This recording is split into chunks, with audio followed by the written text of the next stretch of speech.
studi, saya mahasiswa Magister Manajemen Universitas Paramadina akan menyampaikan presentasi terkait Neuroeconomics 2 Evidence dari bukunya Michel Bentley, Behavioral Economics and Finance, chapter 12. Beberapa hal yang akan saya sampaikan di sini, diantaranya apa itu neuroeconomics, yang kemudian selanjutnya adalah analysis of prospect theory, kemudian analysis of time inconsistency, analysis of addiction, analysis of learning, analysis of social preferences, analysis of social emotions, analysis of empathy and theory of mind.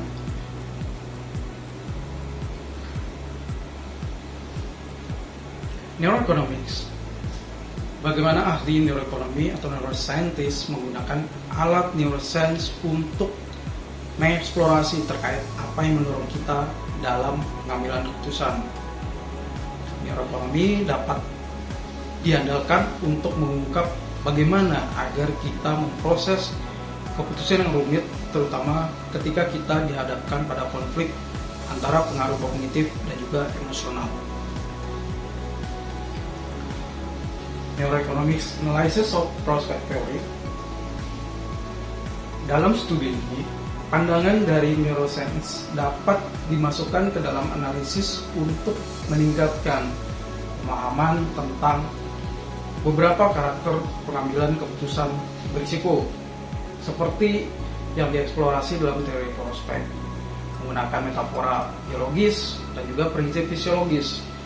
Kahneman dan Tversky berpendapat bahwa secara fisiologis kita selalu beradaptasi dengan perubahan. Prinsip yang sama berlaku untuk penilaian terhadap perubahan moneter.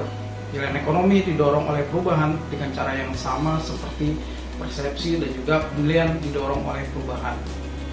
Mereka mengatakan bahwa perubahan lebih penting daripada level. Analisis neuroekonomi lainnya dari teori prospek menganalisis akar evolusi pengambilan keputusan yang dilakukan oleh Chen tahun 2006. Mereka meneliti perilaku monyet kapucin dengan mengeksplorasi apakah mereka berperilaku sesuai dengan hukum permintaan dan tidak juga menilai tingkat ketergantungan, preferensi, dan penolakan terhadap pilihan mereka. Namun, ketika informasi ini dibingkai dalam hal untung dan rugi, ternyata monyet kapucin menunjukkan mereka cenderung memilih pembayaran di bingkai sebagai keuntungan daripada di bingkai sebagai kerugian. Meskipun kedua skenario tersebut sangat identik. Di sini ada sebuah studi serupa mengidentifikasikan efek refleksi ketika dihadapkan dengan potensi keuntungan dalam hal hadiah makanan. Monyet lebih suka menghindari risiko, tetapi ketika menghadapi potensi kerugian, mereka lebih siap untuk bertaruh dan mengambil risiko. Selanjutnya, Neuroeconomics Analysis of Time Consistency. Ada beberapa key principle yang akan saya sampaikan di sini. Ahli neuroekonomi telah menggunakan serangkaian brain imaging studies. Meskipun temuan dari studi ini dapat diinterpretasikan dengan cara yang berbeda. Salah satu studi, seminar neuroscientific oleh Meckler, mereka melihat bukti fMRI berkaitan dengan korelasi saraf dari pengurangan waktu. Subjek eksperimental ditawari serangkaian pilihan hadiah uang yang bervariasi berdasarkan keterlambatan pengiriman. Mereka menguji keterlibatan dua sistem saraf yang terpisah. Yang pertama, sistem limbik termasuk sistem dopamin, otak tengah, khususnya korteks paralimbik yang lebih disukai diaktifkan untuk keputusan yang melibatkan imbalan yang segera tersedia.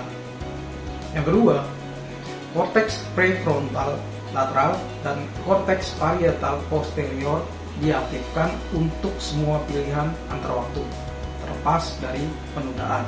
Mereka menemukan aktivasi relatif yang lebih besar dari korteks frontoparietal ketika subjek memilih opsi jangka panjang.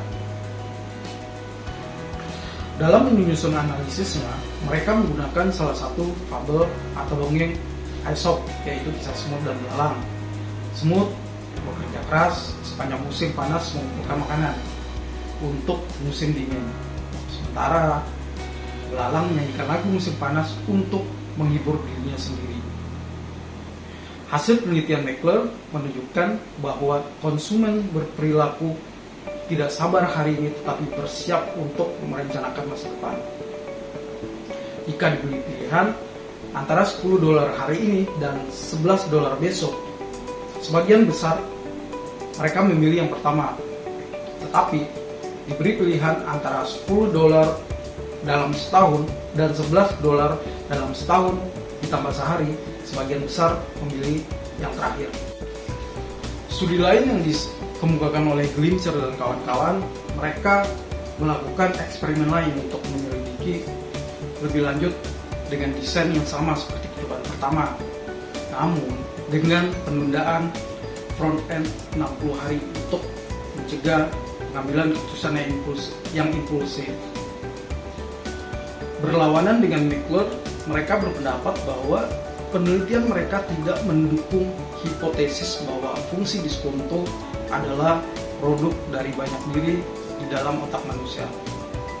Secara lebih umum, mereka berpendapat bahwa neurobiologi paling berguna dalam membantu kita memahami pendekatan preferensi terungkap dalam kerangka struktur algoritmik otak. Kemudian Neuroeconomics Analysis of Addiction. Smith dan Tasnadi tahun 2007 mencatat bahwa insula berperan dalam perasaan sadar dengan mengantisipasi efek tubuh dari peristiwa emosional. Sehingga insula dapat berperan dalam mendorong kecanduan dengan mengantisipasi efek tubuh dari kecanduan seperti merokok. Beberapa studi neuroekonomi tentang kecanduan yang menjelaskan beberapa masalah ini, yaitu Nafki dan juga postmortem study yang dilakukan oleh Hope pada tahun 2007. Studi neuroekonomik pasien lesi oleh Nafki di tahun 2007 berpendapat bahwa kecanduan mencerminkan adaptasi jangka panjang. Mereka berhipotesis bahwa insula adalah substrat saraf yang penting untuk adiksi, dan karena itu kerusakan insula akan mengganggu adiksi. Fokus mereka pada insula dikarenakan oleh fakta bahwa memainkan peran kunci dalam memproses emosi dan dikaitkan dengan representasi keadaan tubuh atau dorongan sadar dan juga perasaan emosional. Mereka membuktikan bahwa insula berkolaborasi dengan dorongan obat yang induksi syarat subjektif. Secara keseluruhan, pasien dengan kerusakan insula secara signifikan lebih mungkin berhenti merokok dengan mudah dan tetap berhenti merokok. Seorang pasien mengamati bahwa dia berhenti karena tubuh lupa akan keinginan untuk merokok. Nafki juga menyimpulkan bahwa insula adalah substrat saraf kritis dalam kecanduan nikotin. Selanjutnya, tahun 2007, studi yang dilakukan oleh Hope yaitu menganalisis jaringan otak dari perokok manusia dan mantan perokok dan melihat tingkat enzim di berbagai area otak.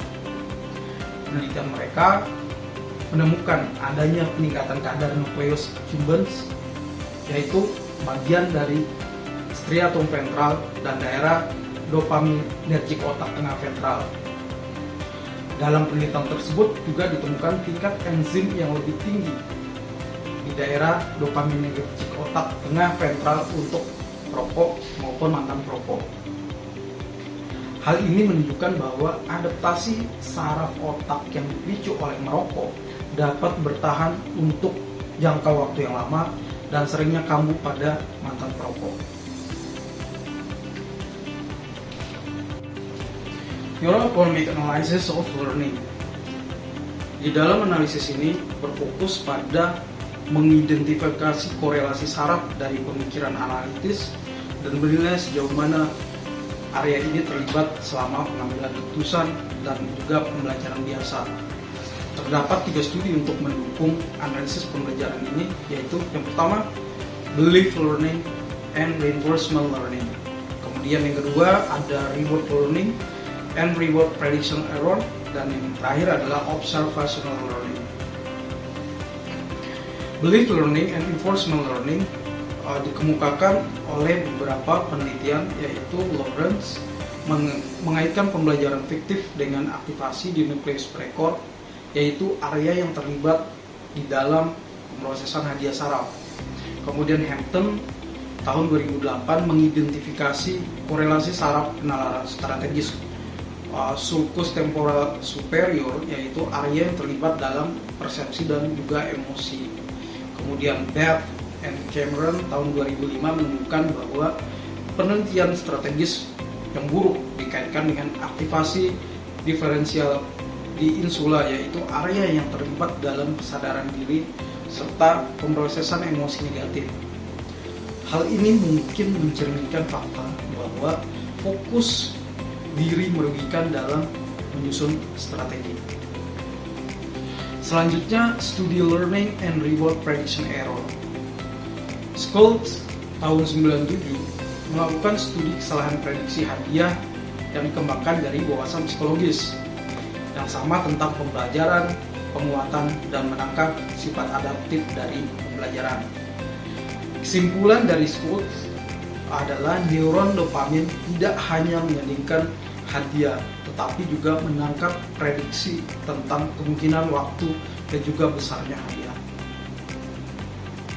Dan studi yang ketiga, yaitu Brooke tahun 2010 melakukan analisis pencitraan pembelajaran sosial untuk mengidentifikasi respon neurologis subjek terhadap tindakan dan hasil yang diamati dari orang lain versus tindakan dan hasil individu mereka. Brooke mendalilkan bahwa dalam pembelajaran sosial, kesalahan prediksi individu dilengkapi dengan kesalahan prediksi pengamatan. Sedangkan Singer dan Ferrer tahun 2004 menganalisis motivasi untuk menanggapi orang lain dan menyarankan bahwa membayangkan pengalaman orang lain dikaitkan dengan respon neurokognitif yang serupa dengan pengalaman langsung itu sendiri.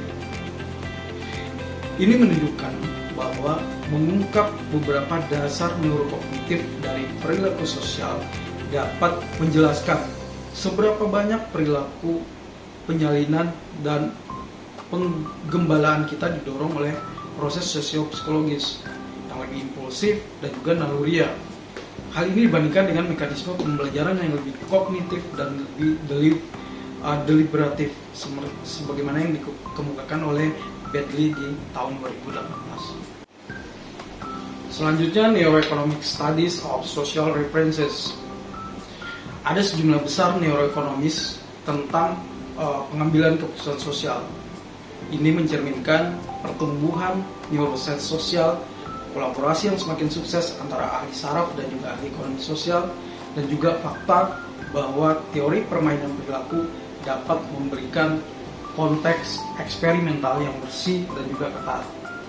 Faktor sosial yang relevan dapat dikontrol untuk mempelajari korelasi saraf mereka. Sampai tahun 2007 mengamati bahwa studi tentang pengambilan keputusan sosial dapat ditingkatkan dengan menggunakan pendekatan matematika. Formal dari ekonomi dibatasi oleh mekanisme saraf yang diketahui. Bukti dari analisis neuroscience dari permainan ekonomi menunjukkan bahwa imbalan sosial dikaitkan dengan aktivasi di area yang terkait dengan pemrosesan imbalan. Kemudian Cohen tahun 2005 juga berpendapat bahwa evolusi otak telah dibentuk oleh pengaruh sosial dengan kelompok yang lebih kecil, kemungkinan interaksi berulang lebih besar. Dan seiring perkembangan sosialitas, respon emosional yang kuat terhadap perilaku egois dan juga eksploitatif meningkatkan kebugaran. Dan mengkhawatirkan reputasi adalah adaptasi yang diperlukan untuk dunia di mana individu memiliki peluang yang tinggi untuk berinteraksi berulang kali dengan kelompok kecil orang lain. Sedangkan di Quervain Analysis of Altruistic Punishment in the Trust Game mengidentifikasi peran hukum dan juga hadiah altruistik. rewards and altruistic punishment. Mereka mendefinisikan altruisme biologis sebagai tindakan mahal bagi individu pada saat ini yang memberikan keuntungan ekonomi pada orang lain di masa depan. Kemudian ada coordinated activation, memainkan peran penting di dalam memproses hadiah dan juga ekspektasi hadiah. Di audit ini telah diidentifikasi dalam percobaan Lacey dengan menggunakan media tikus, rekaman neuron tunggal, dan juga primata non manusia, serta studi neuroimaging dan juga studi konsumsi kokain dan nikotin. Adapun neural activations lainnya ditemukan termasuk aktivasi yang lebih tinggi di talamus pada kondisi IC dan IF yang relatif terhadap kondisi IS. Tapi tidak ada aktivasi talamus diferensial yang signifikan ketika IC dan IF dibandingkan dengan NC. Ketika keinginan untuk menghukum seharusnya tidak ada. Di dalam kondisi IC, penghukum menghadapi trade-off antara keputusan emosional versus biaya moneter dari AP. Mendamaikan konflik ini membutuhkan integrasi operasi kognitif terpisah di korteks prefrontal dan orbifrontal. Salah satu studi neuroekonomi perintis tentang hubungan antara preferensi sosial dan juga emosi sosial adalah sampai yang mempelajari dasar saraf pengambilan keputusan dalam permainan ultimatum menggunakan pencitraan fMRI. Ini untuk menyelidiki substrat saraf dari proses kognitif dan emosional yang terlibat. Beberapa studi eksperimental disurvei dalam Singer dan juga Ferrer di tahun 2005. Mereka berpendapat bahwa mentalisasi dari empati dapat menjelaskan bagaimana orang merespon situasi yang memperhatikan informasi yang tidak lengkap. Singer tahun 2004 juga mengungkapkan bahwa berempati dengan rasa sakit orang lain mengaktifkan area yang terkait dengan proses efektif rasa sakit. Mereka juga menemukan heterogenitas dalam kemampuan empati di antara orang-orang. Adapun Aventi di tahun 2005 menggunakan teknik simulasi magnetik transkranial atau TMS yang melibatkan stimulasi area saraf tertentu untuk mengetahui bagaimana hal ini mempengaruhi perilaku mereka. Aventi juga mengidentifikasi tanggapan motorik terkait dengan kesimpulan empati tentang rasa sakit orang lain. Penelitian sebelumnya menunjukkan bahwa anak autis atau sindrom Asperger kesulitan memahami emosi dan juga isyarat sosial. Ketidakmampuan untuk berempati ini telah dikaitkan dengan tingkat aktivasi yang relatif rendah di daerah prefrontal medial dan juga tingkat aktivasi yang lebih tinggi di korteks prefrontal ventral pasien Asperger itu sendiri, dengan aktivasi yang lebih tinggi di PFC. Zak menganalisis permainan kepercayaan dengan melibatkan 212 individu yang terdiri atas laki-laki dan juga perempuan. Di dalam analisisnya, Zak menemukan bahwa kadar DHT dalam darah yang diukur dan ditemukan perbedaan pada jenis kelamin yang signifikan, di mana pria menanggapi ketidakpercayaan dengan peningkatan kadar DHT, sedangkan tidak pada wanita.